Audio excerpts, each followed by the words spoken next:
everybody. We're here today with Samantha Cookson, who's a 2016 graduate of the SDSU Economics program. And I'm delighted that Samantha could take time out of her busy schedule to share some of her experiences since she's graduated. So Samantha is a global equity analyst with Google. Really cool company to work for, I'm sure. And we're not just saying that because we're on their app. But Samantha, why don't you tell us a little bit about what you're doing and sort of the path that you took since graduation to get to this position? Yeah, well, I'm having a lot of fun. I'm on the equity management team here in the Treasury Department, and what that means is I'm on the team that gives employees their shares. So it's a lot of fun because we work on the team in two ways. One, operationally, making sure people are getting their shares, doing the awards, and then also from like compliance and consulting perspective of making sure that shareholders can retain value, operating the share repurchase program and other initiatives of our board.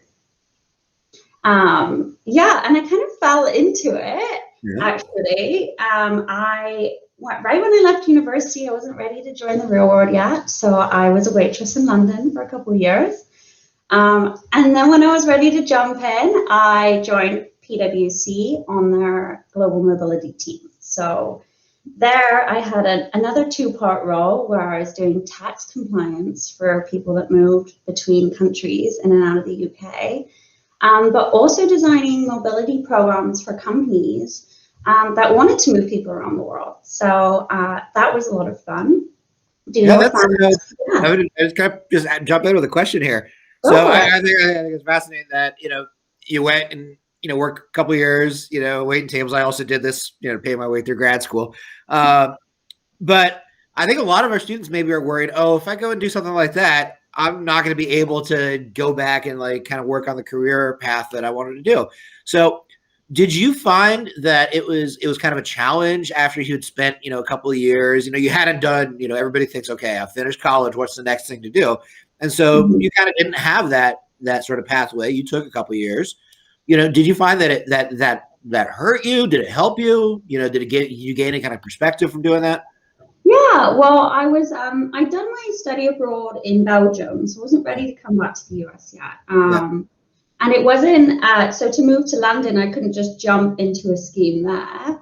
And I had to make money. So I had the same worry. I was like, oh no, I'm going to do this forever. I'm going to completely forget everything and I'm never going to be able to join the real world. It's scary, but actually I had a blast.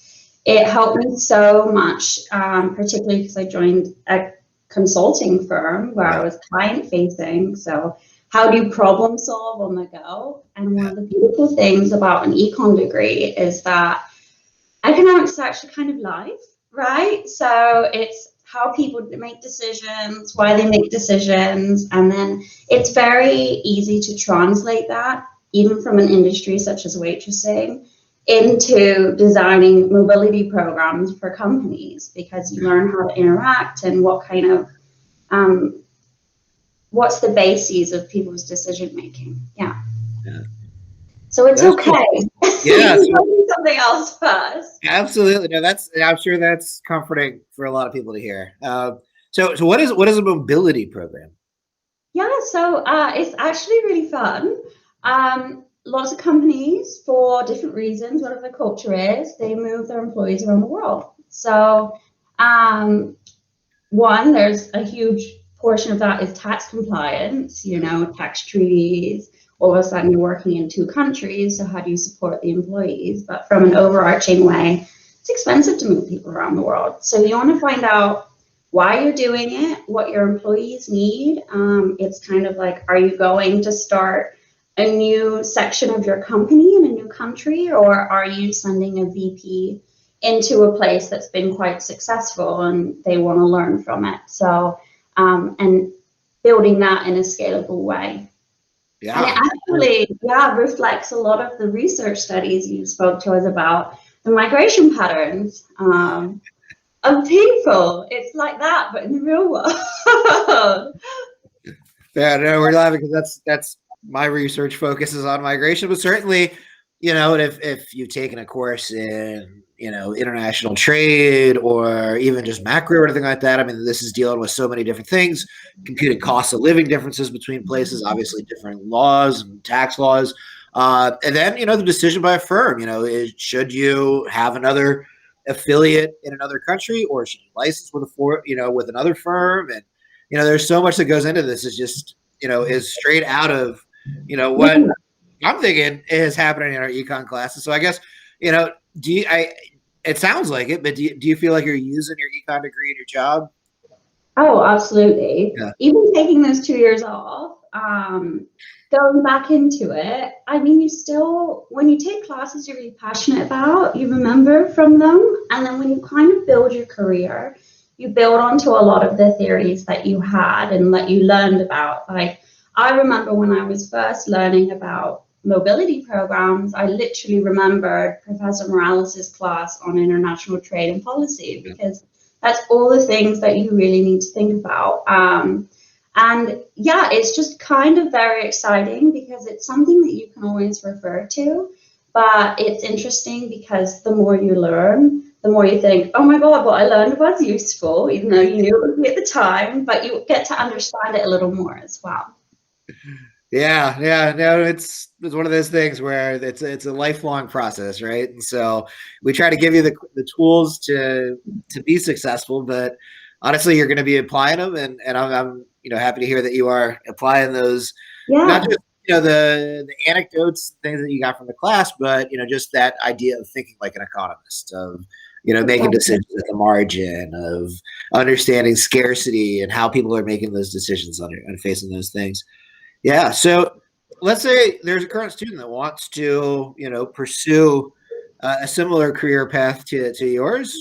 What kind Mhm. of advice would you give them? Any specific courses, any specific, just things that you found to be successful, things maybe to avoid?